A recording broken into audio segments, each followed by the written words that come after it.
Dicen que no debemos juzgar un libro por su portada, ni a un hombre por su vestimenta.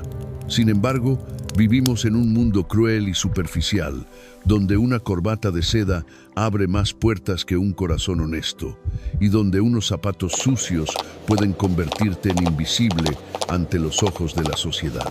Pero a veces, solo a veces, el destino tiene un sentido del humor maravilloso y decide esconder los tesoros más grandes dentro de los envoltorios más humildes, solo para probar quién es capaz de ver más allá de las apariencias. Para entender la magnitud de esta lección, imaginen por un momento la escena que tuvo lugar hace apenas una semana en la sucursal más exclusiva del Banco Central de Madrid. Era una mañana lluviosa y gris. Frente a las imponentes puertas de cristal y mármol, se detuvo un hombre joven, delgado y con el rostro marcado por el cansancio. Su nombre era Julián. No llevaba un traje italiano, ni un reloj de marca. Lo que llevaba puesto era una gabardina beige, vieja y descolorida, con los puños raídos y una mancha de aceite en la solapa izquierda. Parecía un mendigo que se había perdido en el barrio de los millonarios. Cuando Julián intentó entrar, el guardia de seguridad, un hombre corpulento con gesto de desprecio, le bloqueó el paso inmediatamente. Tú! Aquí no damos limosna, le gritó, empujándolo hacia la calle mojada. Vete a pedir a otra parte antes de que llame a la policía. Los clientes del banco, gente elegante que bajaba de sus autos de lujo, miraron a Julián con asco, apartándose como si la pobreza fuera una enfermedad contagiosa. Julián no se enfadó, no gritó. Con una dignidad que contrastaba con su ropa, simplemente metió la mano en el forro roto de su viejo abrigo. Sus dedos, temblorosos por el frío, buscaron algo que estaba cosido en las entrañas de esa prenda despreciada. Y entonces sacó una llave. No era una llave común, era una llave antigua, pesada, de oro macizo, con un pequeño rubí incrustado en la cabeza que brillaba intensamente bajo la lluvia. Al ver el objeto, el gerente del banco, que observaba desde adentro, palideció. Salió corriendo, apartó al guardia de un empujón y, para asombro de todos los presentes, hizo una reverencia profunda ante el joven de la gabardina sucia. «Señor Julián, lo estábamos esperando», dijo con la voz quebrada por el respeto. «Por favor, pase usted. La bóveda privada de su padre está lista». Ese día, Julián entró al banco siendo un nadie y salió siendo el dueño de un imperio. Pero lo que nadie sabía es que esa llave no abría solo una caja fuerte llena de oro y diamantes. Esa llave era el símbolo de una historia de amor, traición y justicia divina. Una historia que comenzó meses atrás con la muerte de don Roberto, un magnate que, decepcionado por la codicia de sus hijos, decidió dejar su inmensa fortuna a la única persona que fue capaz de amar su pobreza, el hijo que aceptó heredar un abrigo viejo. Don Roberto siempre decía: «La lealtad no se compra, se prueba», y vaya si puso a prueba a su sangre. Esta es la historia de cómo una prenda de ropa que todos consideraron basura terminó valiendo más que todas las mansiones de la ciudad. Prepárate, porque lo que vas a escuchar te hará mirar a tus padres y a tus propias ambiciones con otros ojos. La mansión de don Roberto se alzaba sobre una colina en las afueras de la ciudad, imponente y majestuosa como un monumento al éxito material. Tenía 20 habitaciones, jardines que parecían sacados de una revista de arquitectura y una colección de arte que valía millones. Sin embargo, en esos últimos meses de otoño, la casa se sentía más vacía y fría que una tumba. El eco de los pasos resonaba en los pasillos de mármol, y el único sonido constante era el silbido rítmico y forzado de un tanque de oxígeno en la habitación principal. Allí, postrado en una cama con sábanas de seda que ya no podía disfrutar, yacía don Roberto, el hombre que una vez había hecho temblar a la bolsa de valores con una sola llamada. Ahora era apenas un esqueleto frágil, consumido por una enfermedad que el dinero no podía curar. Su piel era transparente como el papel de arroz, y sus ojos, antes fieros y dominantes, ahora buscaban constantemente la puerta, esperando una visita que nunca llegaba. A su lado, sentado en una silla de madera incómoda que había arrastrado desde la cocina, estaba Julián. Julián no era el hijo biológico de don Roberto. Había sido adoptado cuando apenas era un bebé, hijo de una antigua empleada doméstica que falleció joven, pero para el anciano, Julián era el único que merecía llevar su apellido, aunque sus otros dos hijos de sangre, Fernando e Isabel, se encargaran de recordarle constantemente su origen humilde. Julián tenía el rostro demacrado por las noches sin dormir, la barba de 3 días y la ropa arrugada, pero sus manos no dejaban de sostener la mano fría de su padre. «Papá, tienes que comer un poco más», le susurraba Julián con paciencia infinita, acercando una cuchara con caldo de pollo a los labios secos del anciano. «Si comes, te pondrás fuerte para ver los viñedos en primavera». Don Roberto negó débilmente con la cabeza, rechazando el alimento. Su mirada se desvió hacia el armario de caoba que estaba entreabierto en la esquina de la habitación. Levantó un dedo tembloroso y señaló hacia la oscuridad del ropero. «La gabardina», graznó con voz apenas audible. «Tráeme mi gabardina vieja, hijo». Cualquier enfermera habría pensado que el anciano deliraba por la fiebre. ¿Para qué querría un hombre moribundo, acostado en una cama climatizada, ponerse un abrigo sucio y raído? Pero Julián entendía, sabía que esa gabardina beige, comprada hacía 50 años en un mercado de pulgas, cuando Roberto no tenía ni un centavo, era su amuleto. Era la prenda que llevaba puesta cuando fundó su primera empresa, la que lo protegió de la lluvia cuando vendía enciclopedias puerta a puerta, y la única amiga que había estado con él antes de que la riqueza lo cambiara todo. Julián se levantó, fue al armario y sacó la prenda. La tela estaba gastada en los codos, le faltaba un botón y tenía ese olor característico a tabaco viejo y nostalgia. Con una delicadeza extrema, Julián ayudó a su padre a incorporarse y le colocó el abrigo sobre los hombros, encima de la pijama de seda. Al sentir el peso familiar de la tela vieja, el rostro de don Roberto se relajó. Suspiró profundamente, cerrando los ojos como si hubiera vuelto a casa después de un largo viaje. «Gracias, hijo», murmuró. Esta es la única cosa en esta casa que no me miente, la única que no espera que me muera para ver cuánto vale». Julián sintió un nudo en la garganta, apretó la mano de su padre y trató de sonreír. «No digas eso, papá. Todos te queremos. Fernando e Isabel, ellos están muy ocupados con las empresas. Tú sabes cómo es el negocio. Llamaron ayer, pero estabas dormido».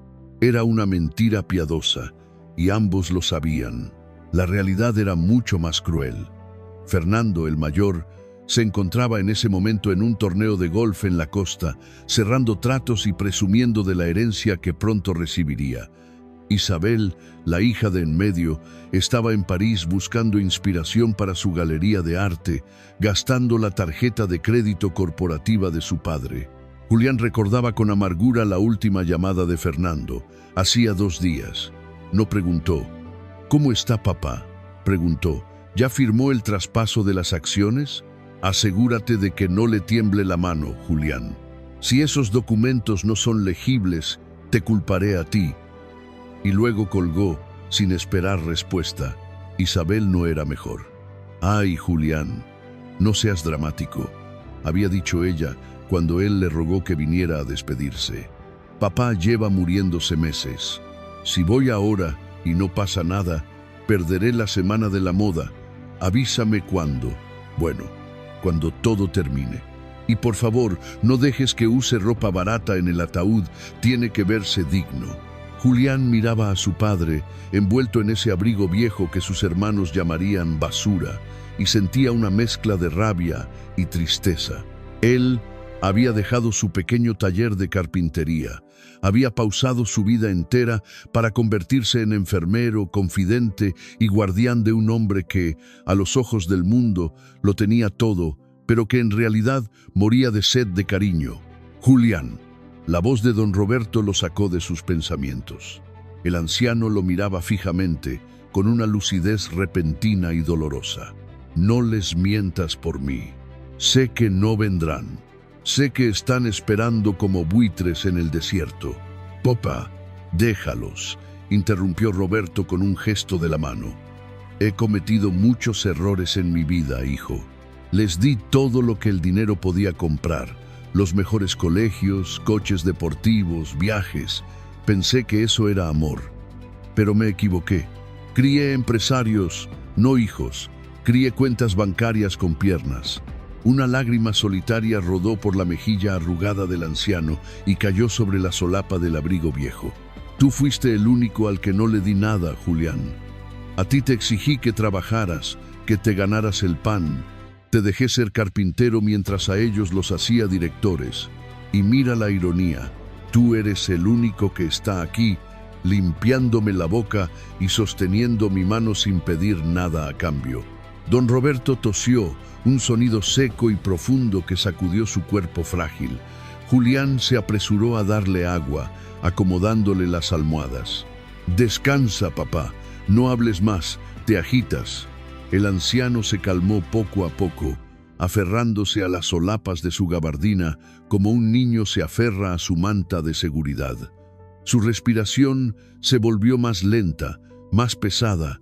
La luz de la tarde comenzaba a desvanecerse, tiñendo la habitación de sombras alargadas y melancólicas. Julián se quedó allí, en la penumbra, observando el ascenso y descenso del pecho de su padre. Sabía que el final estaba cerca. Podía sentir a la muerte rondando en los pasillos, esperando pacientemente. Pero mientras sus hermanos brindaban con champán en lugares lejanos, celebrando la fortuna que creían tener asegurada, Julián solo podía pensar en cómo mantener caliente a ese anciano que temblaba de frío bajo una montaña de dinero inútil. No sabía que, en ese preciso momento, bajo la tela gastada que cubría el corazón de su padre, se estaba gestando la última gran lección de don Roberto. Una lección que cambiaría el destino de todos para siempre. 2 días después, la atmósfera en la mansión cambió drásticamente. No por una mejoría en la salud de don Roberto, sino por la sentencia final que dictó el doctor Martínez con voz grave y profesional. Es cuestión de horas. Si tienen familia, llámenla ahora. Ya no hay nada más que la medicina pueda hacer. Julián, con el corazón encogido en un puño, marcó los números que su padre tanto había esperado. Y entonces, como si hubieran olido la sangre a kilómetros de distancia, llegaron.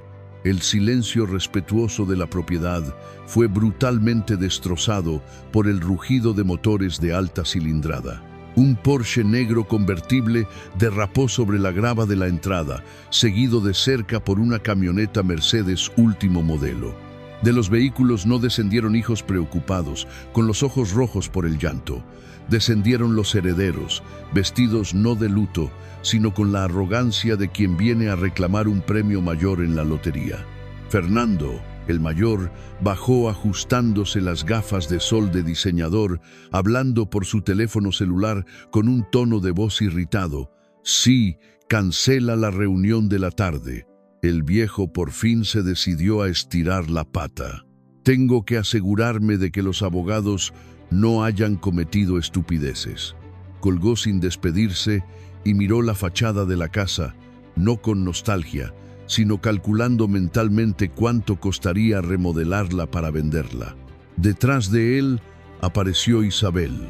Llevaba un abrigo de piel a pesar de que el día no era tan frío y tacones que repiqueteaban agresivamente contra el suelo de piedra. ¿Trajiste las llaves de la caja fuerte, Fernando?, fue lo primero que preguntó, ignorando por completo a Julián, quien había salido al pórtico a recibirlos. «Hola, Fernando».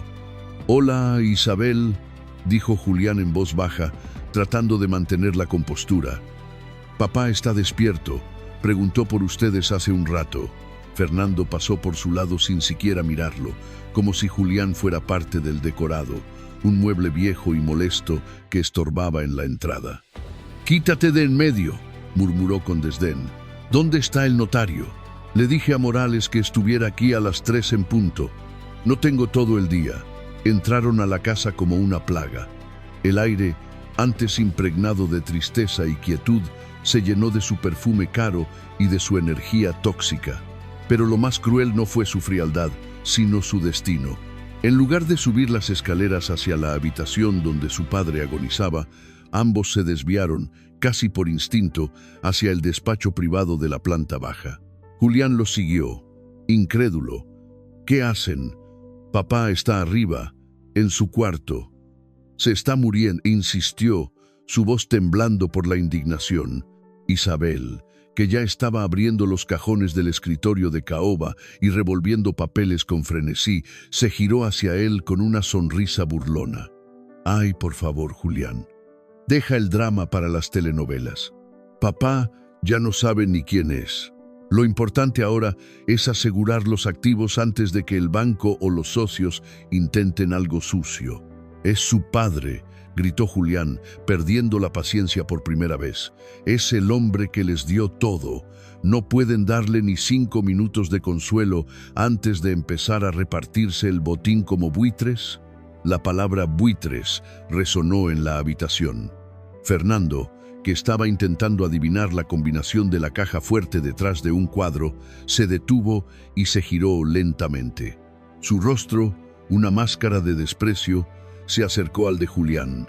«Escúchame bien, hermanito», escupió la palabra con veneno. «Tú no tienes derecho a darnos lecciones de moral. Sabemos perfectamente por qué estás aquí. Has estado jugando a la enfermera caritativa durante meses, limpiándole el trasero y dándole la papilla, solo porque esperas que, en un momento de debilidad, el viejo te deje alguna migaja extra en el testamento».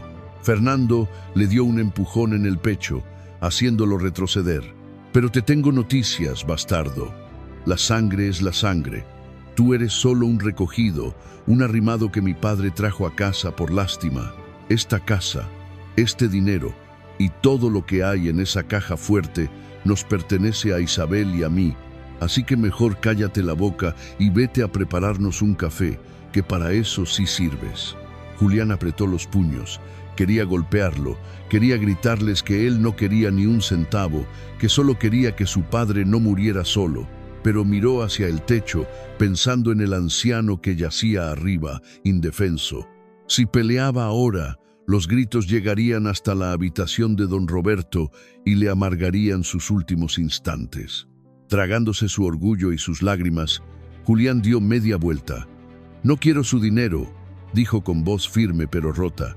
«Solo quiero que él se vaya en paz, y si ustedes no van a subir, entonces no estorben». Salió del despacho, dejando atrás a los 2 hermanos que ya discutían sobre quién se quedaría con el reloj Rolex de oro y quién con las acciones de la minera. Mientras subía las escaleras, el sonido de su codicia se desvanecía, reemplazado por el sonido del tanque de oxígeno. Julián entró en la habitación de su padre. Don Roberto tenía los ojos abiertos, mirando hacia la puerta con una esperanza que se desmoronaba segundo a segundo. Al ver entrar solo a Julián, la luz en sus ojos se apagó un poco, pero luego, al notar la tristeza en el rostro de su hijo adoptivo, sonrió débilmente y extendió su mano huesuda. Julián corrió a su lado y tomó esa mano, besándola. No tuvo corazón para decirle la verdad. No pudo decirle que sus hijos estaban abajo, robándole antes de tiempo. «Ya están aquí, papá», mintió Julián, acariciando la frente sudorosa del anciano. Están muy afectados. Necesitan un momento para componerse antes de entrar. Te mandan todo su amor». Don Roberto cerró los ojos. Una lágrima solitaria escapó de su párpado. Él sabía la verdad, siempre la había sabido. Pero en ese momento, sintiendo el calor de la mano de Julián y el peso reconfortante de su viejo abrigo sobre los hombros, decidió que ya no importaba. Tenía a su lado al único hijo que realmente contaba. Abajo, los buitres seguían buscando carroña.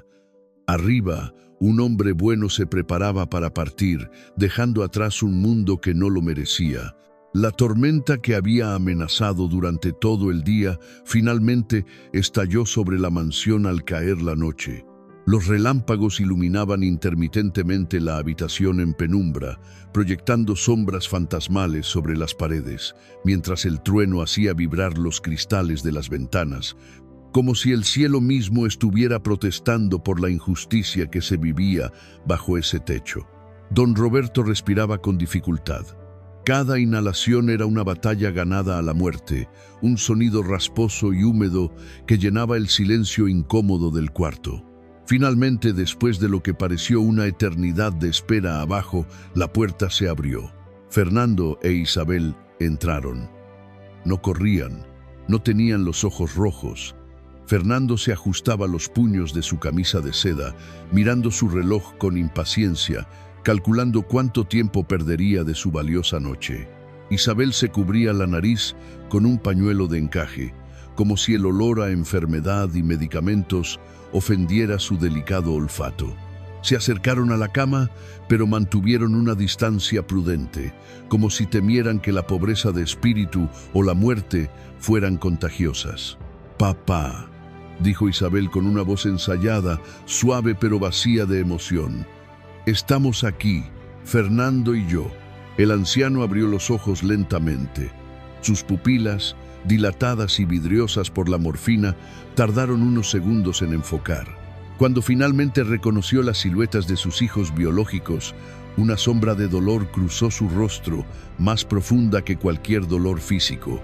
Intentó levantar la mano hacia ellos, pero sus fuerzas lo abandonaron a mitad de camino y su brazo cayó pesadamente sobre las sábanas. «Mis hijos», susurró, con un hilo de voz que apenas se escuchaba sobre la lluvia. «Han venido, por fin».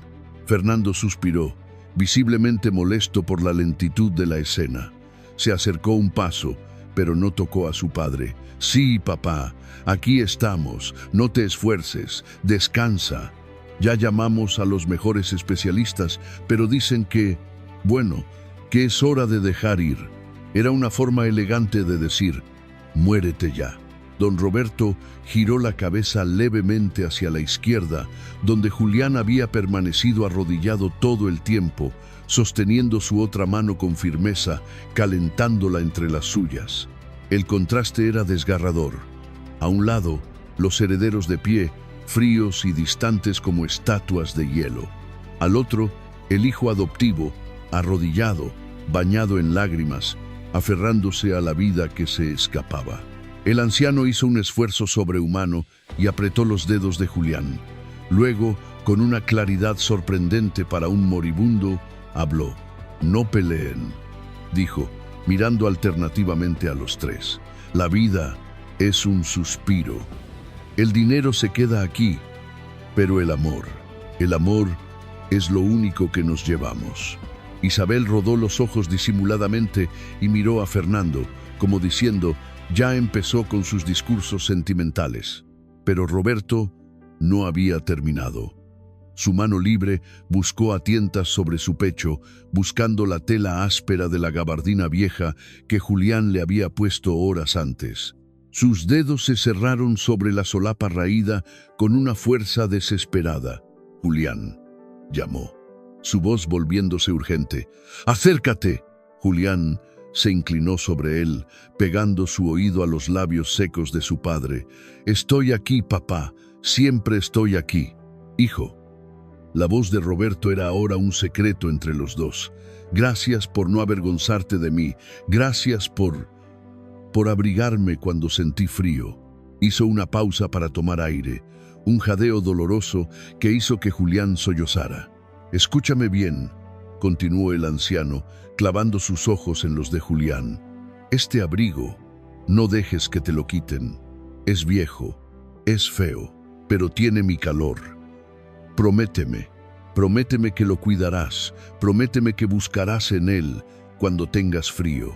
Julián asintió frenéticamente, sin entender el verdadero significado, pensando que era solo el delirio de un hombre que amaba sus recuerdos. «Te lo prometo, papá, nadie tocará tu abrigo. Lo cuidaré como si fuera mi propia piel». Don Roberto sonrió. Fue una sonrisa de paz absoluta, de misión cumplida. Luego miró por última vez a Fernando y a Isabel. Su expresión cambió a una de infinita lástima. «A ustedes», murmuró, su voz desvaneciéndose. «A ustedes les dejo lo que tanto aman.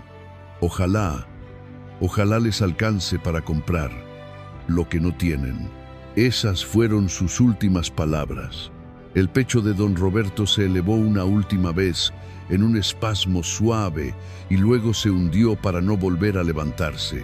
El aire escapó de sus pulmones en un suspiro largo y final, llevándose consigo su alma.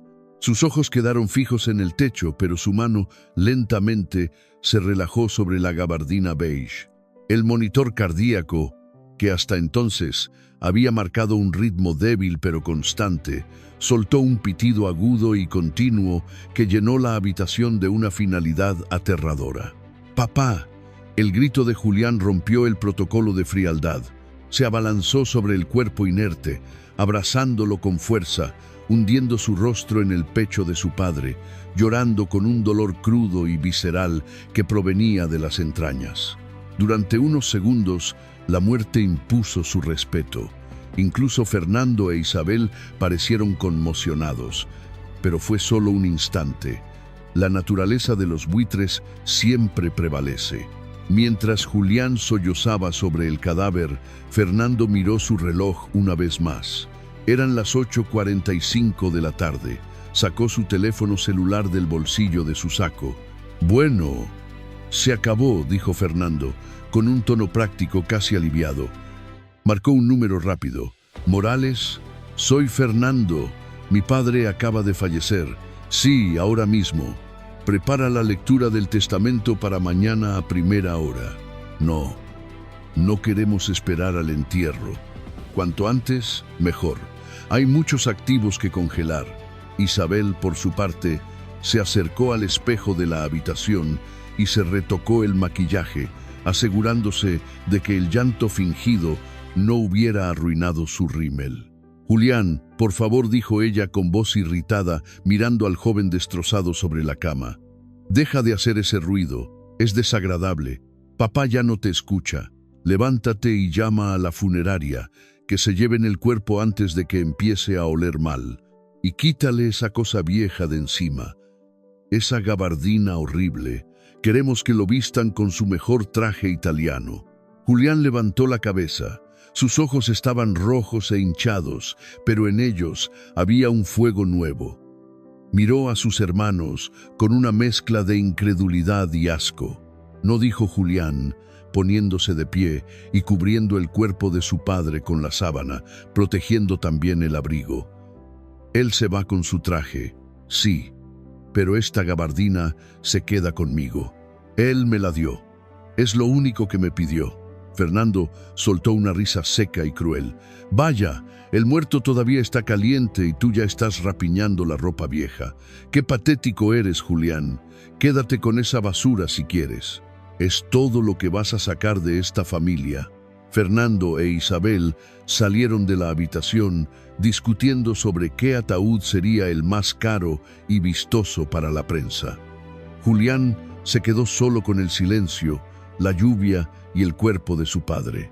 Tomó la gabardina, la abrazó contra su pecho y sintió, por un breve momento, que algo duro y metálico rozaba su costado dentro del forro. Pero su dolor era tan grande que no le prestó atención. La noche más larga de su vida acababa de comenzar, y con ella el inicio de su verdadera prueba. El funeral de don Roberto fue, para decirlo suavemente, un trámite administrativo. Fernando e Isabel contrataron el servicio más rápido posible, eligieron las flores más caras para impresionar a la prensa y derramaron lágrimas ensayadas frente a las cámaras. Pero en cuanto el último puñado de tierra cayó sobre el ataúd de caoba, su dolor se evaporó más rápido que el rocío de la mañana. «Vamos, Morales», dijo Fernando, ajustándose las gafas de sol negras mientras caminaban hacia los autos. «No tenemos todo el día. Leemos el testamento en 1 hora en tu despacho. Quiero saber exactamente qué es mío antes de que cierre la bolsa de valores». 1 hora después, la atmósfera en la oficina del notario Morales era tan densa que se podía cortar con un cuchillo. La habitación, revestida de madera oscura y llena de libros de leyes antiguos, parecía juzgar a los presentes. El licenciado Morales, un hombre de 70 años, amigo íntimo de don Roberto y guardián de sus secretos, se sentó detrás de su escritorio masivo. Miró a los 3 herederos por encima de sus anteojos. A su izquierda, Fernando e Isabel, sentados con impaciencia, tamborileando los dedos sobre el cuero de los sillones. A su derecha, apartado en una silla simple, Julián, todavía con los ojos rojos, abrazando contra su pecho la gabardina beige de su padre como si fuera un escudo. «Bien», dijo Morales con voz grave, rompiendo el silencio. «Estamos aquí para dar lectura a la última voluntad de mi querido amigo y cliente, don Roberto. Les advierto que el documento fue redactado hace apenas 1 mes, en pleno uso de sus facultades mentales». Fernando soltó un bufido. «Sí, sí, al grano, Morales. ¿Quién se queda con la casa? ¿Y las acciones de la minera?». Morales lo ignoró y rompió el sello de lacre rojo del sobre. Desdobló el papel con lentitud ceremoniosa y comenzó a leer. «Yo, Roberto Alcaraz, estando en mi sano juicio, dispongo de mis bienes terrenales de la siguiente manera». Isabel se inclinó hacia adelante, conteniendo la respiración. «A mi primogénito, Fernando, le dejo la totalidad de mis bienes inmuebles, la mansión de las Lomas, los viñedos del norte y el edificio de oficinas en el centro. Confío en que su ambición sea suficiente para mantener lo que tanto trabajo me costó construir». Fernando dio un golpe en la mesa y soltó una carcajada triunfal.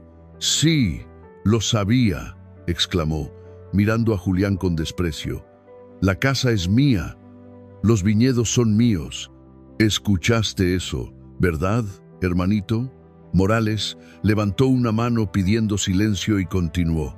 «A mi hija, Isabel, le dejo la totalidad de mis activos líquidos, las cuentas bancarias en Suiza, las acciones en la bolsa de valores y mi colección privada de arte y joyas. Espero que el dinero le compre la felicidad que nunca supo encontrar en la familia». Isabel soltó un grito de alegría, llevándose las manos a la boca. «Gracias, papá, gracias», chilló, abrazando a Fernando. «Somos ricos, oficialmente dueños de todo». Los 2 hermanos chocaron las manos, celebrando como si hubieran ganado un partido de fútbol, olvidando por completo que estaban hablando de la muerte de su padre. Luego, lentamente, sus miradas se desviaron hacia Julián. «Bueno», dijo Fernando con una sonrisa cruel, «parece que no queda nada más, ¿cierto, Morales?». El viejo repartió todo el pastel entre sus hijos verdaderos. Morales se aclaró la garganta. Su mirada se posó en Julián con una mezcla de tristeza y respeto. «Aún hay una cláusula más», dijo el notario. «Para Julián». La risa de los hermanos se detuvo en seco. «¿Para él?», preguntó Isabel con asco. «¿Qué le dejó? ¿Las deudas?». Morales leyó con voz firme. «Y para Julián, el hijo que la vida me regaló, le dejo mi posesión más preciada, mi vieja gabardina beige, esa que me acompañó en mis días de pobreza y que él nunca despreció. Se la dejo porque sé que es el único que entenderá que el verdadero valor de las cosas no está en su precio, sino en el calor que brindan. Julián, hijo mío, úsala cuando tengas frío, y recuerda que el amor de un padre es el abrigo más seguro contra las tormentas de la vida». Hubo un silencio estupefacto en la sala. Fernando parpadeó, incrédulo. Isabel miró a Julián y luego al notario. «¿Es una broma?», preguntó Fernando. Le dejó. ¿Un abrigo viejo?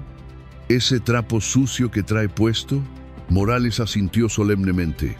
Así es. Esa es la voluntad de don Roberto. Y entonces sucedió. La risa, una carcajada cruel, histérica y humillante, estalló en la garganta de Fernando e Isabel. Se rieron hasta que les dolieron las costillas, señalando a Julián, burlándose de su herencia. Ja, ja, ja, ja. No puedo creerlo, se burló Isabel, secándose las lágrimas de risa. El hijo favorito, el enfermero abnegado, se queda con la basura. Ay, Julián, qué buen chiste te jugó papá desde la tumba. Fernando se levantó y aplaudió sarcásticamente. Bravo, Julián, te lo ganaste. Tienes un abrigo apestoso para que te tapes cuando duermas debajo de un puente.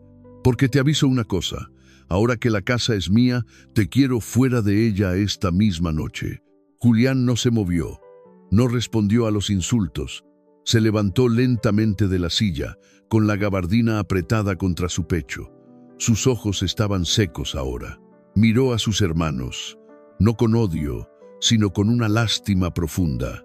Disfruten su dinero, dijo Julián con voz tranquila.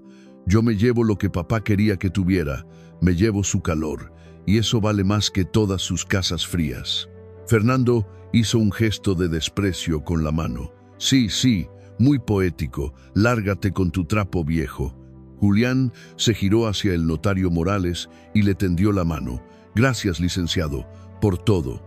Morales estrechó la mano del joven con fuerza, sosteniendo su mirada significativamente. Cuida ese abrigo, muchacho, le dijo con un tono que sugería algo más, algo oculto. Don Roberto sabía lo que hacía. No lo subestimes. Julián asintió, aunque no entendió del todo. Se dio la vuelta y salió de la oficina, dejando atrás las risas de los hienas. Caminó hacia la salida con la cabeza en alto, llevando consigo la única herencia que le había tocado, una prenda vieja, pasada de moda y aparentemente inútil. No sabía que, al cruzar esa puerta, no salía como un mendigo, sino como el hombre más rico del mundo, cargando sobre sus hombros un secreto que sus hermanos, en su ceguera de oro, jamás podrían haber imaginado. Esa misma noche, la mansión de las Lomas, que alguna vez había resonado con las risas de una familia unida, se transformó en un calabozo frío bajo la nueva tiranía de Fernando. No hubo periodo de gracia, ni un momento de piedad para el duelo. Apenas regresaron de la oficina del notario, Fernando se paró en medio del gran vestíbulo, con las piernas abiertas en pose de conquistador, y señaló la puerta principal con un dedo imperioso. «Tienes una hora», ladró, sin siquiera mirar a Julián a los ojos. «Una hora para sacar tus trapos viejos de mi propiedad. No quiero que quede ni rastro de ti cuando amanezca. Esta casa es para gente de apellido, no para recogidos». Julián, todavía aturdido por los eventos del día, intentó apelar a la poca humanidad que pudiera quedar en su hermano mayor. «Fernando, por favor», suplicó con voz ronca. «Es de noche. Está lloviendo a cántaros. No tengo a dónde ir. Solo dame hasta mañana para buscar un cuarto». «He dicho que fuera», interrumpió Fernando, gritando tan fuerte que su voz hizo eco en los techos altos. «¿Crees que me importa si te mojas? Llevas años viviendo gratis bajo mi techo, comiendo mi comida, gastando el dinero de mi padre. Se acabó la caridad. Si no te vas por las buenas, llamaré a seguridad para que te saquen a patadas». Desde el salón, Isabel observaba la escena con una copa de champán en la mano, recostada en el sofá de terciopelo.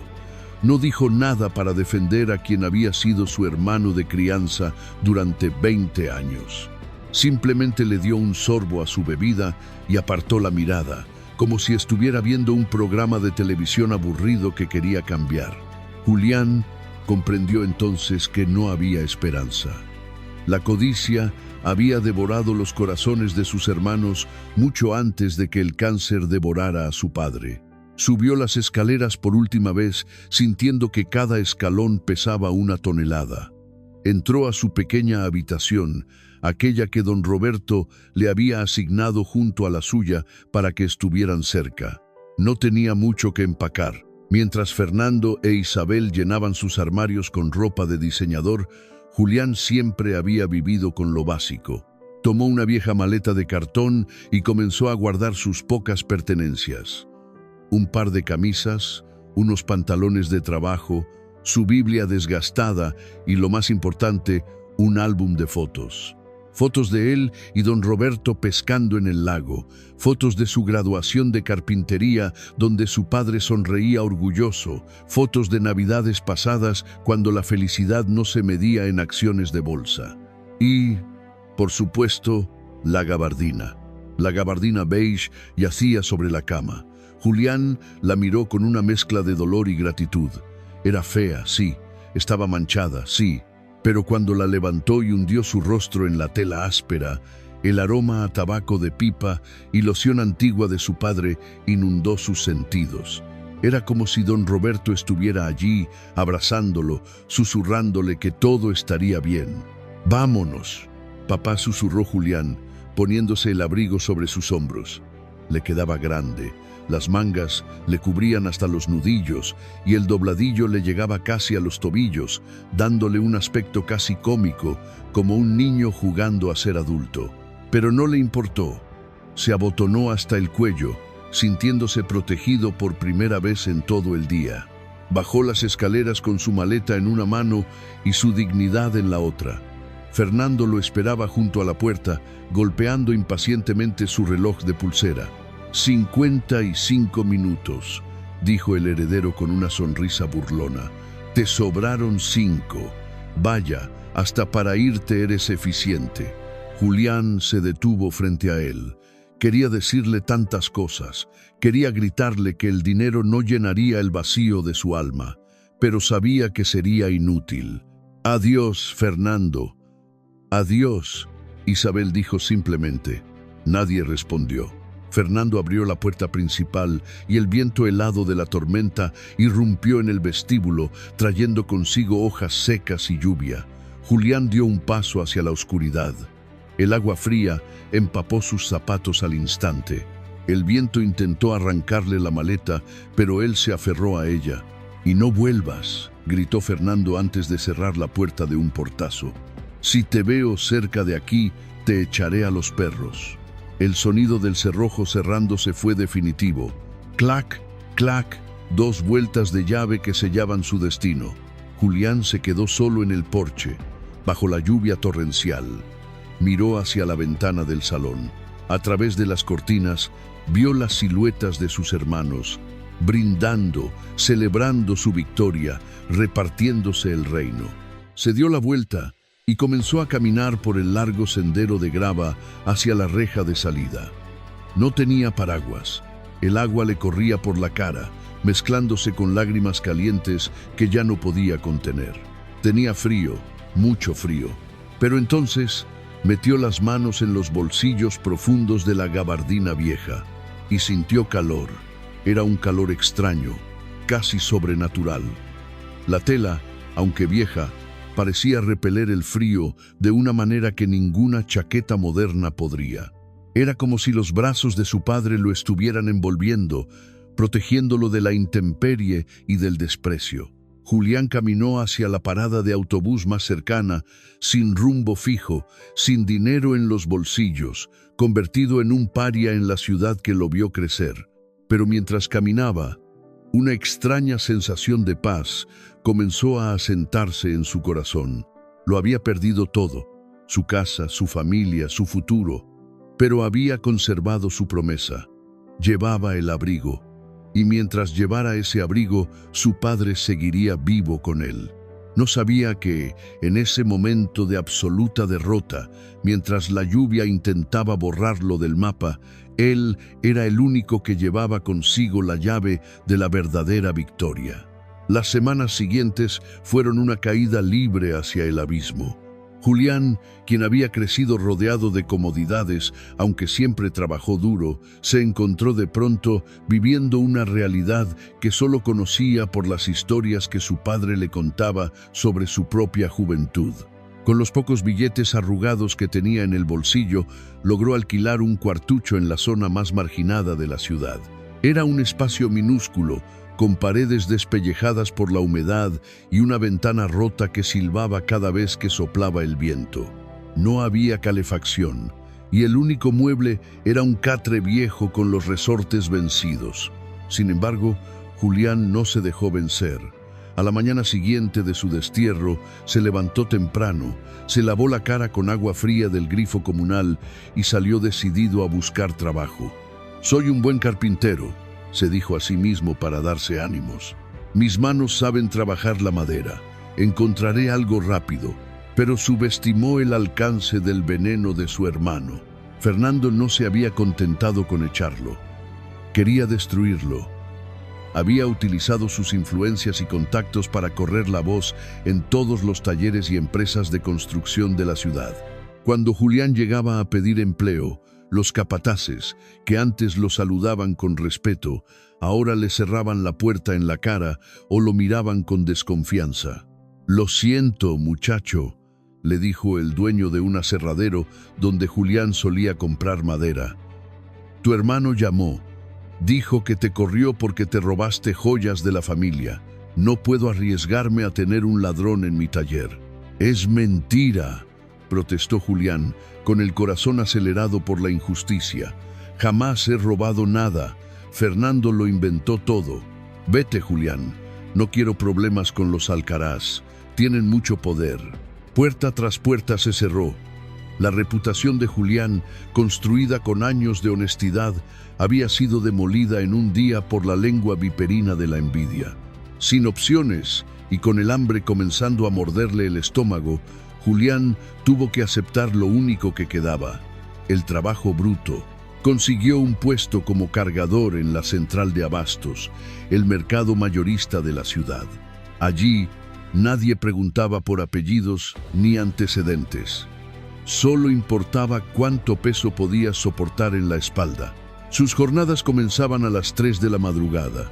Julián, que tenía manos finas de artesano, ahora cargaba costales de papas de 50 kilos y cajas de madera llenas de naranjas que le astillaban la piel. El frío de la madrugada era brutal. Calaba hasta los huesos en esas naves inmensas de concreto. Pero Julián tenía un secreto. Siempre llevaba puesta la gabardina beige. Se convirtió en su segunda piel. Mientras los otros cargadores tiritaban con sus suéteres delgados o chalecos rotos, Julián se envolvía en el abrigo largo de don Roberto. La prenda, aunque vieja y manchada ahora también con el polvo del mercado, parecía tener una calidez sobrenatural. Por supuesto, no faltaron las burlas. «Miren al conde», le gritaba un capataz apodado el Tuerto, cargando cebollas con abrigo de rico. «¿A quién se lo robaste, principito?» «Es de mi padre», respondía Julián en voz baja, sin detener su paso, abrazando una caja de aguacates contra su pecho cubierto por la tela beige. «Pues tu padre debía ser un vagabundo, porque esa cosa ya da asco. Tírala y cómprate una chamarra de verdad». Hubo un día en que la tentación fue grande. Un vendedor de ropa usada que pasaba por el mercado vio la gabardina. A pesar de la suciedad, el hombre, que tenía buen ojo, notó la calidad del corte antiguo y la tela de gabardina inglesa original. «Te doy 500 pesos por ese trapo, muchacho», le ofreció el vendedor. «Me sirve para venderlo como disfraz de detective o para alguna obra de teatro escolar. Con eso comes caliente una semana». Julián miró el billete que el hombre le extendía. Su estómago rugió en ese preciso instante. Hacía 2 días que solo comía pan duro y café aguado. 500 pesos eran una fortuna en su situación. Podría comprar medicinas para la tos que empezaba a molestarle, o unos zapatos nuevos porque los suyos ya tenían agujeros en la suela. Su mano dudó. Acarició la solapa del abrigo. Sintió la textura rasposa bajo sus yemas. Y entonces recordó la voz de don Roberto en su lecho de muerte. «Prométeme que lo cuidarás. Prométeme que buscarás en él cuando tengas frío». Julián retiró la mano como si el billete quemara. No dijo con firmeza: «No está a la venta». No seas estúpido, insistió el vendedor. Es un trapo viejo, te vas a morir de hambre por orgullo. Prefiero morir de hambre que vender a mi padre, respondió Julián, y se alejó cargando otra caja, dejando al hombre boquiabierto. Esa noche, en su cuartucho helado, Julián se acostó en el catre. No tenía cobijas suficientes, así que se tapó con la gabardina. Se acurrucó en posición fetal, respirando el aroma que, milagrosamente, aún persistía en la tela. Una mezcla de tabaco, madera y amor. «Papá», susurró a la oscuridad. «Es duro, es muy duro. Me duelen las manos, me duele la espalda y me duele el alma. Fernando me quitó todo, pero no me quitó esto, no me quitó tu abrazo». Julián cerró los ojos, imaginando que no estaba en un tugurio miserable, sino en la biblioteca de la mansión, sentado a los pies de su padre mientras el fuego crepitaba en la chimenea. La gabardina era su ancla, su único vínculo con una vida donde fue amado. No sabía que esa lealtad, esa negativa a vender el trapo viejo por un plato de comida, estaba a punto de ser recompensada de la manera más inimaginable. Pero antes de la recompensa, el destino tenía preparada una última prueba, una prueba de fuego, o mejor dicho, de hielo.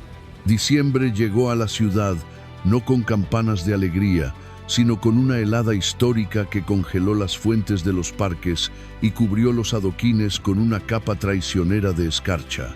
Para los ricos en sus mansiones calefaccionadas, como Fernando e Isabel, el invierno era una excusa para lucir abrigos de piel y beber chocolate caliente frente a la chimenea. Pero para Julián, en su cuarto con ventanas rotas, el invierno era un verdugo silencioso. La tos, que había comenzado como una molestia leve, se transformó rápidamente en una bronquitis severa. La fiebre lo consumía por las noches, haciéndolo delirar y sudar frío en su catre húmedo. Julián estaba solo, sin dinero para un médico y con la despensa vacía. Su cuerpo, debilitado por el trabajo pesado de carga y descarga, estaba al límite. Una noche, la fiebre subió tanto que Julián sintió que la cabeza le iba a estallar. Se miró las manos y las vio azules por la falta de circulación. Sabía que necesitaba antibióticos urgentemente.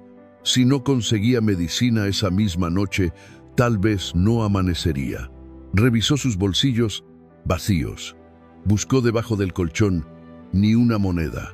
Su mirada febril se posó entonces en la única posesión de valor que le quedaba, la gabardina beige de don Roberto, colgada en un clavo oxidado en la puerta. «No», susurró, negando con la cabeza. Le prometí a papá que no, pero el instinto de supervivencia es poderoso. Una voz en su cabeza le decía: «Tu padre querría que vivieras. Un abrigo no sirve de nada si estás muerto. Véndelo. El señor de la tienda de segunda mano te ofreció 500 pesos. Con eso compras la medicina y comida caliente». Temblando, Julián se levantó. Se puso la gabardina sobre sus hombros, sintiendo cómo la tela pesada le daba un último abrazo. «Perdóname, papá», murmuró con lágrimas en los ojos. «Es esto o morir». Salió a la calle. El viento cortaba como navajas de hielo. Caminó arrastrando los pies hacia la zona comercial, donde la casa de empeño aún podría estar abierta. Cada paso era una agonía.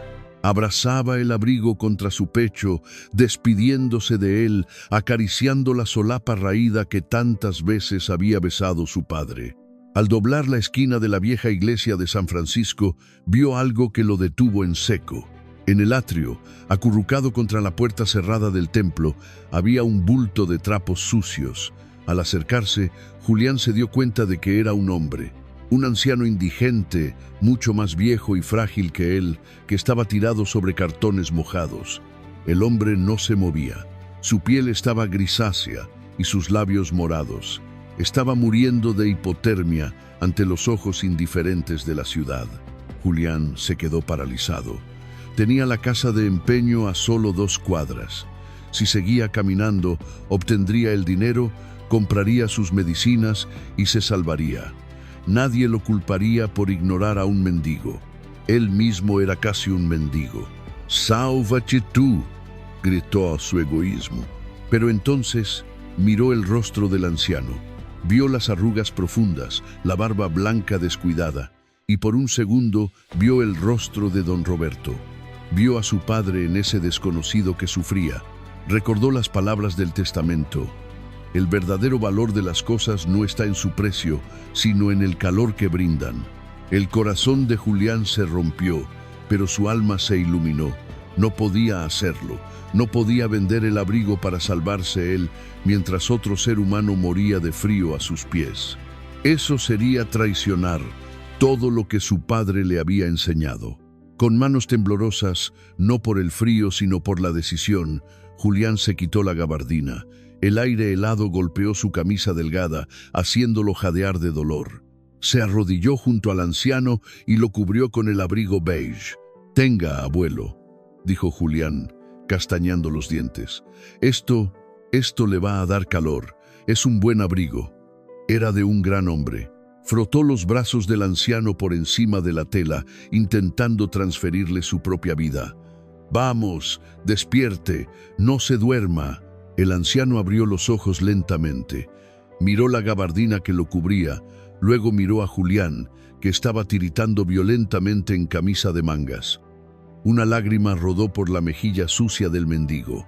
«Hijo», graznó el anciano, «te vas a congelar». «No importa», respondió Julián, forzando una sonrisa azulada. «Yo soy joven, usted lo necesita más». En ese momento, Julián intentó levantar al anciano para moverlo hacia un lugar más resguardado del viento. Lo tomó por debajo de los brazos, haciendo fuerza con su cuerpo debilitado. El anciano pesaba más de lo que parecía. «Raak». El sonido de tela rasgándose fue agudo y claro. Al tirar del anciano, la parte interior de la gabardina se había enganchado en un clavo saliente de la reja de la iglesia. El forro de seda antigua se abrió en un tajo largo, desde el bolsillo interior hasta el dobladillo. Julián miró el daño con horror.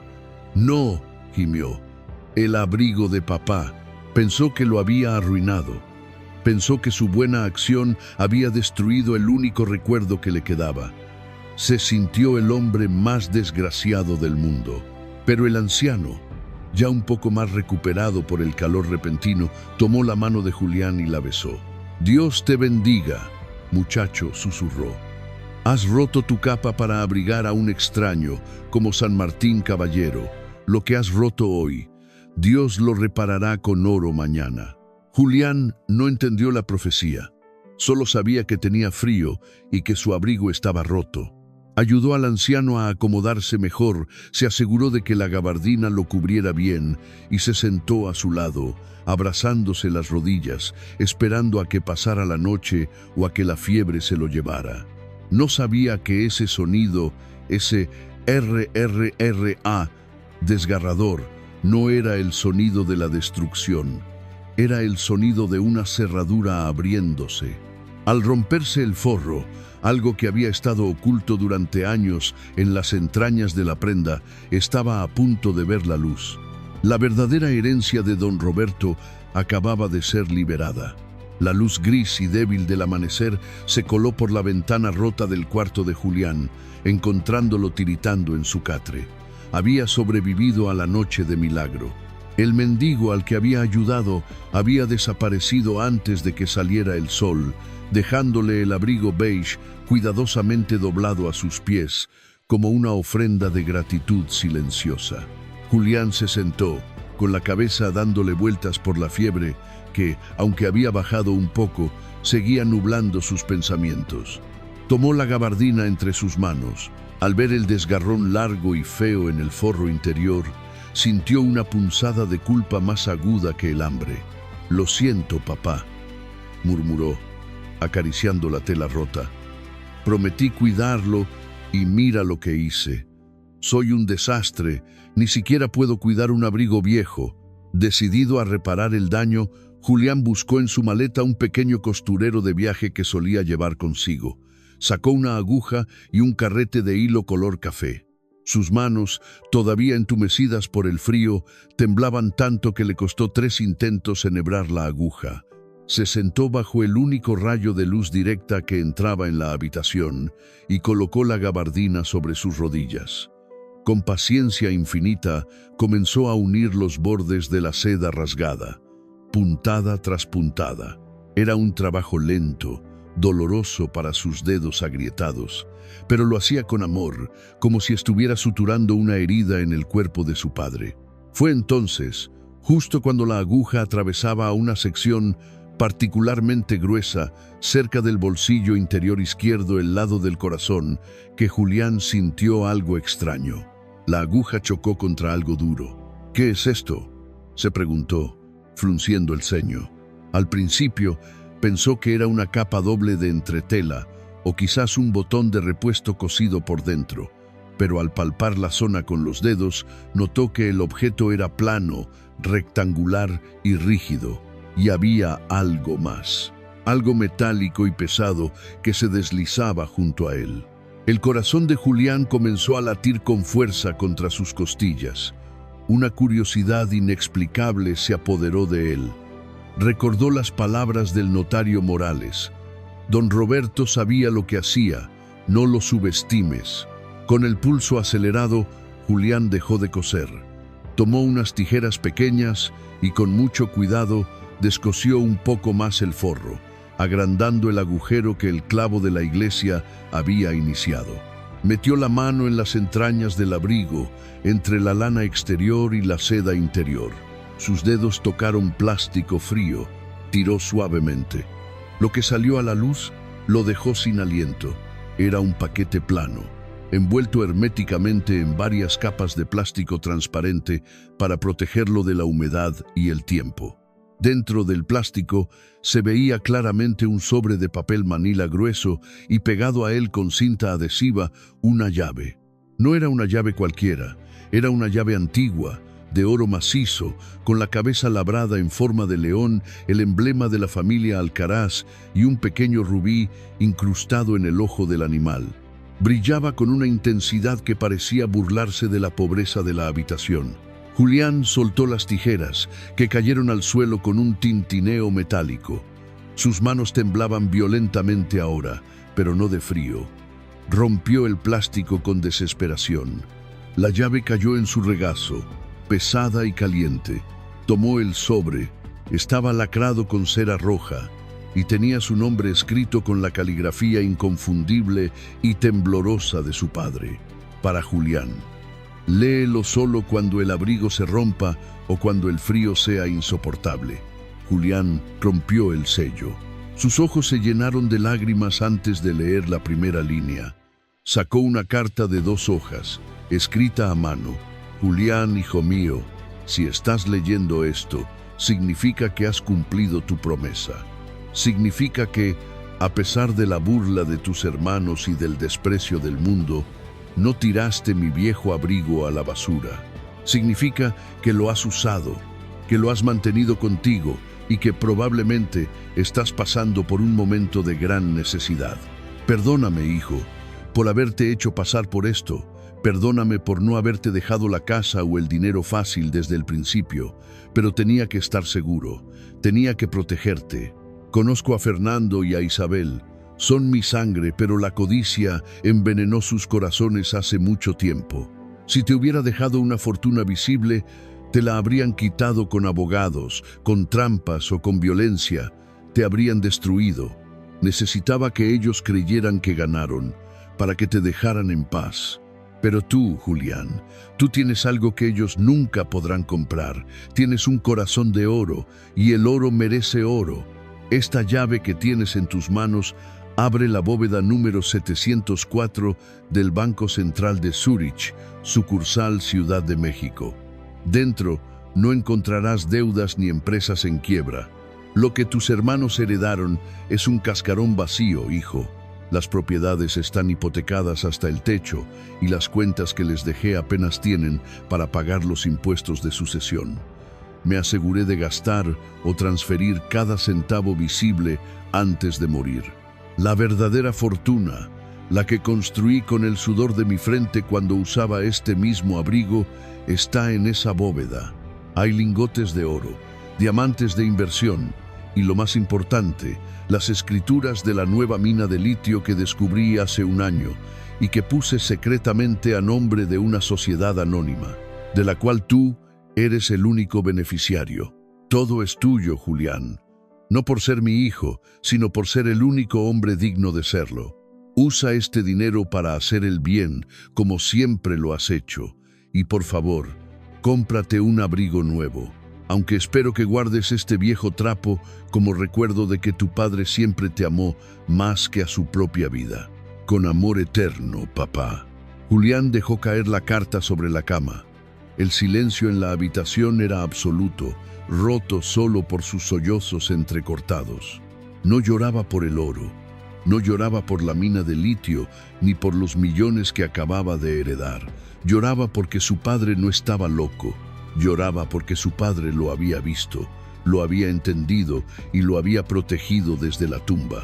Tomó la llave de oro y la apretó contra su pecho, junto con la carta, abrazándose a sí mismo y meciéndose adelante y atrás en el borde del catre. Gracias, papá. Gracias. Repetía una y otra vez. De repente, el frío de la habitación desapareció. El hambre desapareció. Julián se puso de pie.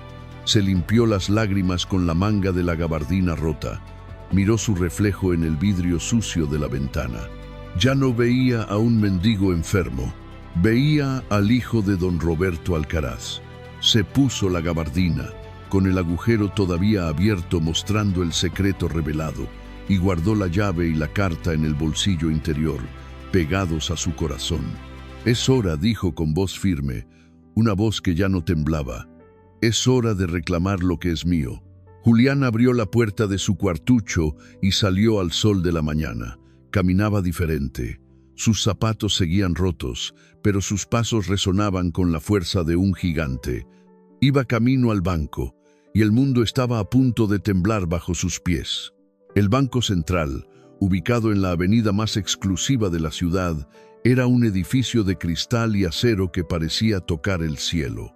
Sus puertas giratorias nunca dejaban de moverse, tragando ejecutivos de traje impecable y escupiendo turistas asombrados. Era un templo al dinero, un lugar donde la apariencia lo era todo. Cuando Julián llegó a la entrada, todavía con la fiebre brillando en sus ojos y la gabardina beige remendada sobre sus hombros, el contraste no podía ser más violento. Parecía una mancha de suciedad en un lienzo inmaculado. El guardia de seguridad, un hombre corpulento con uniforme azul marino y una placa dorada en el pecho, lo vio venir desde lejos. Frunció el ceño y se plantó en medio de la puerta giratoria, bloqueando el paso con su cuerpo masivo. «¡Alto ahí!», ladró el guardia, levantando una mano enguantada. «¿A dónde crees que vas, amigo? Este no es un refugio para indigentes. La iglesia está a 3 cuadras hacia el sur. Aquí no damos limosna». Julián se detuvo. El viento helado le golpeaba la cara, pero por primera vez en semanas no sentía frío. Sentía el peso de la llave de oro en su bolsillo interior, latiendo contra su pecho como un segundo corazón. «Vengo a hacer un retiro», dijo Julián con voz tranquila, mirando al guardia a los ojos sin bajar la cabeza. El guardia soltó una carcajada seca que hizo que varios clientes voltearan a mirar. «¿Un retiro? Vaya, qué buen chiste. ¿Qué vas a retirar? ¿Las monedas de la fuente?». Su tono se volvió amenazante. «Mira, no tengo tiempo para esto. Largo de aquí antes de que llame a la policía y te saquen a rastras por vagancia». Julián no se movió. Con una calma que desconcertó al guardia, metió la mano dentro del forro recién cosido de su abrigo. «No voy a irme», dijo Julián suavemente. «Tengo una cita. Te dije que saques las manos de...». El guardia llevó su mano a la macana, pensando que el vagabundo iba a sacar un arma. Pero lo que salió del abrigo no fue un cuchillo. Fue un destello dorado que atrapó la luz del sol de invierno y la reflejó con una pureza cegadora. Julián levantó la llave antigua con el rubí incrustado. El silencio cayó sobre la entrada del banco como un telón pesado. Justo en ese momento, las puertas automáticas se abrieron y salió un hombre de traje gris impecable. Era el señor Valladares, el gerente general de la sucursal, quien había salido a despedir a un cliente VIP. Al ver el alboroto, se acercó con gesto molesto. «¿Qué está pasando aquí, Ramírez?», preguntó el gerente. «¿Por qué hay tanto escándalo en mi entrada?» «Señor Valladares, disculpe», se apresuró a decir el guardia, señalando a Julián con desprecio. «Este individuo insiste en entrar. Dice que viene a hacer un retiro, pero ya le dije que se largue». Valladares miró a Julián con desdén, arrugando la nariz.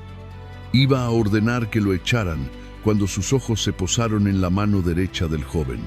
El color drenó del rostro del gerente más rápido que el agua por un desagüe. Sus ojos se abrieron desmesuradamente. Reconoció la llave al instante. Era una leyenda en el banco, la llave de la bóveda de los fundadores. Solo existían 3 copias en el mundo, y una de ellas pertenecía a su cliente más antiguo y respetado. «Esa llave», balbuceó Valladares, su arrogancia reemplazada por un terror reverencial. «Esa es la llave de don Roberto Alcaraz». «Soy su hijo», dijo Julián simplemente, «y vengo a cumplir su voluntad». El guardia, Ramírez, miró de su jefe al vagabundo confundido. «¿Su hijo? Pero señor, mire cómo viene vestido». «Cállese, Ramírez», gritó Valladares, recuperando la compostura. «Abra la puerta, inmediatamente». El gerente corrió hacia Julián y, para asombro de todos los presentes en el lobby, hizo una leve reverencia.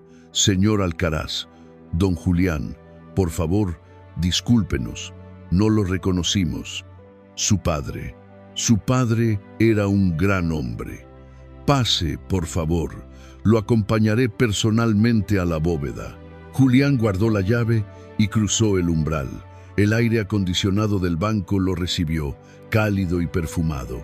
Caminó sobre el mármol pulido, escuchando el eco de sus zapatos viejos. La gente que antes lo miraba con asco, ahora se apartaba con curiosidad y respeto, sintiendo el aura de poder que emanaba de ese hombre envuelto en harapos dignos. Valladares lo guió hacia el ascensor privado. Bajaron 3 pisos bajo tierra hasta llegar a la zona de máxima seguridad. El aire allí abajo era fresco y olía a papel moneda y secretos antiguos. Llegaron frente a una inmensa puerta de acero singular. Valladares tecleó un código en el panel digital y luego se hizo a un lado. «La llave, por favor», solicitó el gerente con voz temblorosa. Julián insertó la llave de oro en la ranura. Giró suavemente. Los mecanismos internos de la bóveda chasquearon y rugieron, como una bestia despertando de un largo sueño. La puerta se abrió lentamente. Julián entró solo. Lo que vio dentro no fue una montaña de billetes desordenados como en las películas. Era una habitación pequeña, forrada de estantes metálicos. Había lingotes de oro apilados ordenadamente en una esquina, brillando con una luz propia. Había cajas de terciopelo azul que contenían diamantes sin cortar. Pero lo que dominaba el espacio eran las carpetas de cuero negro. Julián abrió la primera carpeta. Eran los títulos de propiedad de la mina La Esperanza, el yacimiento de litio más grande descubierto en la última década.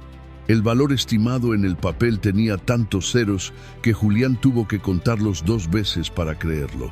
Abrió la segunda carpeta. Eran documentos legales firmados por don Roberto meses antes de morir. Julián leyó con avidez, y a medida que avanzaba, una sonrisa triste se formó en sus labios. Ahí estaba la verdad completa. Los documentos revelaban la astucia final de su padre. Las empresas que Fernando había heredado estaban, en efecto, en quiebra técnica, ahogadas por deudas ocultas que vencerían en cuestión de semanas. La mansión que Isabel presumía estaba hipotecada 3 veces a nombre de bancos extranjeros para financiar la compra de la mina de litio. Don Roberto había vaciado las cáscaras para llenar la semilla.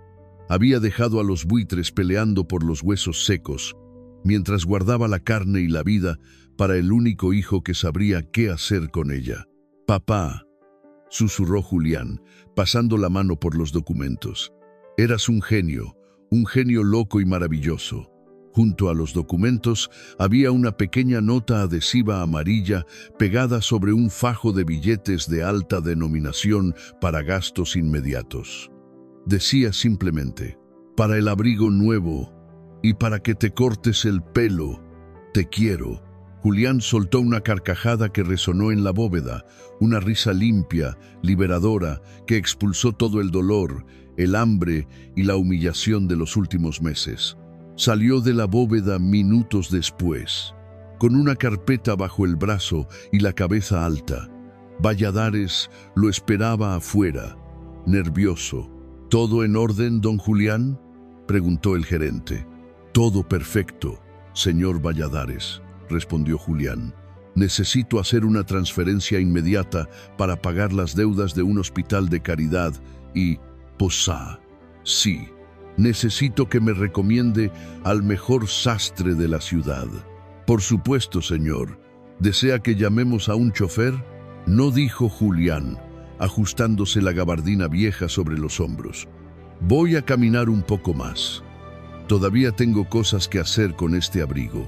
Julián salió del banco. El sol de invierno brillaba más fuerte ahora. La gente lo veía pasar y ya no veía a un mendigo. Veían a un hombre que caminaba con la seguridad de un rey, envuelto en una capa beige que valía más que todo el oro del mundo porque estaba tejida con hilos de amor eterno. La verdadera fortuna no estaba en la bóveda, estaba en la lección aprendida, pero ahora, con el poder en sus manos, era hora de que el destino y don Roberto terminaran de ajustar las cuentas con aquellos que habían sembrado vientos y estaban a punto de cosechar tempestades. El tiempo, ese juez insobornable que pone a cada quien en su lugar, no tardó en dictar sentencia sobre la casa de los Alcaraz. Apenas 3 meses después de la muerte de don Roberto, el imperio de papel que Fernando e Isabel creían poseer se desmoronó como un castillo de naipes bajo un huracán. La realidad golpeó primero a Fernando. Una mañana llegó a la torre de oficinas corporativas para encontrar las puertas cerradas con cadenas y sellos de embargo. Los auditores descubrieron que las empresas estaban huecas, llenas de deudas millonarias que su padre había acumulado estratégicamente en sus últimos años para financiar la mina secreta. Fernando, que había firmado como aval con su propia firma arrogante, ahora debía hasta la camisa que llevaba puesta. A Isabel no le fue mejor. Las acciones que heredó resultaron ser de compañías fantasmas sin valor real. Su colección de arte y joyas fue confiscada por el banco para cubrir los préstamos hipotecarios que pesaban sobre la mansión. En cuestión de semanas, los buitres pasaron de ser cazadores a ser presas. El día del juicio final llegó una tarde lluviosa de febrero. La mansión de las Lomas, el símbolo de su orgullo, iba a ser subastada públicamente por el banco para pagar a los acreedores. Fernando e Isabel estaban parados en la acera de enfrente, bajo la lluvia, viendo cómo extraños entraban y salían de su casa, tasando sus muebles, tocando sus paredes. Ya no había autos deportivos ni abrigos de piel. Fernando vestía un traje arrugado y tenía ojeras profundas. Isabel lloraba en silencio, con el maquillaje corrido, aferrada al brazo de su hermano. Habían perdido todo. Sus amigos de la alta sociedad los habían abandonado en cuanto se acabó el champán. «Es el fin», Fernando sollozó Isabel. «Estamos en la calle, igual que Julián». Fernando apretó los dientes, humillado. «No menciones a ese idiota. Seguro ya se murió de frío en algún callejón. Al menos nosotros tuvimos gloria por un tiempo». Justo en ese momento, un murmullo recorrió a la multitud de curiosos y compradores. Un automóvil negro, largo y elegante, se detuvo frente a la reja principal. No era un deportivo ruidoso, sino una limusina Rolls-Royce clásica, de esas que imponen respeto con solo existir. El chofer, un hombre uniformado, bajó rápidamente para abrir la puerta trasera y desplegar un paraguas negro. «Debe ser algún inversionista extranjero», murmuró Fernando con envidia. «Vienen a comprar nuestra casa por centavos». Pero quien bajó del auto no fue un extranjero. Primero se vieron unos zapatos de cuero italiano, brillantes y perfectos. Luego, un traje gris de corte impecable que se ajustaba a una figura delgada pero fuerte. Y finalmente, sobre los hombros de ese hombre elegante, descansaba algo que hizo que a Fernando e Isabel se les helara la sangre. Llevaba puesta una gabardina beige, vieja, raída, con un remiendo visible en el costado izquierdo. El hombre levantó la vista hacia la mansión y luego se giró hacia ellos. Se quitó las gafas oscuras. Era Julián. Pero no era el Julián que habían echado a patadas. Este Julián tenía la mirada serena de un león que sabe que es el rey de la selva. No había odio en sus ojos, solo una calma inmensa. «¡No puede ser!», gritó Isabel, llevándose las manos a la boca. «Es él, es el recogido». Fernando dio un paso adelante, temblando de rabia y confusión. «¿Qué haces aquí? Viniste a burlarte, a mendigar en nuestra desgracia. Lárgate antes de que llame a la seguridad». Julián ni siquiera parpadeó. Caminó hacia ellos con paso firme, ignorando los gritos. Se detuvo a unos metros, protegido por el paraguas de su chofer, mientras sus hermanos se empapaban bajo la lluvia. «No vine a mendigar», Fernando dijo Julián con voz suave, pero que resonó como un trueno. «Vine a comprar mi casa». «¿Tu casa?», se burló Fernando, histérico. «No tienes ni para comer. Ese abrigo es la prueba. Sigues usando la misma basura de papá». Julián sonrió y acarició la solapa de la gabardina. «Tienes razón en una cosa. Sigo usando la ropa de papá, pero te equivocas en lo demás». Hizo una señal a su abogado, quien estaba a su lado con un maletín. El abogado sacó un cheque certificado y se lo mostró al agente del banco que dirigía la subasta. «El señor Julián Alcaraz ofrece pagar la deuda total de la hipoteca, más un 20% extra por las molestias», anunció el abogado en voz alta. «En efectivo». Ahora mismo. El silencio fue absoluto. El agente del banco tomó el cheque, miró la cifra llena de ceros, miró la firma y palideció. «Vendido», tartamudeó el agente. «La propiedad se retira de la subasta. La casa vuelve a la familia Alcaraz». Fernando cayó de rodillas en el pavimento mojado, derrotado. Isabel rompió a llorar, pero esta vez eran lágrimas de vergüenza pura. No entendían cómo, no entendían cuándo. Solo sabían que el hermano al que habían llamado basura acababa de salvar el legado que ellos destruyeron. Julián se acercó a ellos. Fernando cerró los ojos, esperando el golpe, el insulto, la venganza. Esperaba que Julián dijera: «Ahora lárguense ustedes». Pero el golpe nunca llegó. En su lugar, sintió algo cálido y pesado caer sobre sus hombros. Abrió los ojos. Julián se había quitado la gabardina vieja y la había puesto sobre los hombros de Fernando e Isabel, cubriéndolos a ambos de la lluvia. «Levántense», dijo Julián, extendiéndoles la mano. «Hace frío aquí afuera. Papá no querría verlos así. Vamos a casa». Esa noche, la chimenea de la mansión volvió a encenderse, pero el fuego calentaba de una manera diferente. No había fiestas, ni champán, ni risas falsas. Había silencio, pero era un silencio de paz y reflexión. Julián estaba sentado en el sillón favorito de su padre. Fernando e Isabel, secos y vestidos con ropa sencilla que Julián les había prestado, estaban sentados frente a él, con la cabeza baja, incapaces de mirarlo a los ojos. «La mina de litio», explicó Julián tranquilamente, «era el verdadero legado de papá. Él sabía que el dinero fácil los destruiría. Y tuvo razón. Por eso escondió la llave en lo único que ustedes despreciaban, su abrigo viejo. porque sabía que solo quien amara su recuerdo más que su dinero sería digno de administrar su fortuna. Fernando sollozó, cubriéndose la cara con las manos. Fuimos unos imbéciles, Julián, unos monstruos. Te tratamos como basura y tú nos rescataste. ¿Por qué? ¿Por qué no nos dejaste en la calle? Julián se levantó y caminó hacia la ventana, mirando la lluvia caer sobre el jardín que ahora le pertenecía. Porque el abrigo me enseñó algo más importante que el valor del oro, respondió. Me enseñó que el frío de la soledad es el peor castigo. Papá murió triste porque su familia estaba rota. Yo no voy a cometer el mismo error. Se giró hacia ellos con una expresión seria pero bondadosa. Pueden quedarse. Esta sigue siendo su casa, pero las reglas han cambiado. Ya no habrá lujos gratis. Fernando, tú administrarás los viñedos, pero empezarás desde abajo, aprendiendo a podar las uvas con los jornaleros. Isabel, tú te encargarás de la fundación benéfica que voy a abrir con el dinero de la mina. Aprenderás a servir a los demás, en lugar de servirte a ti misma.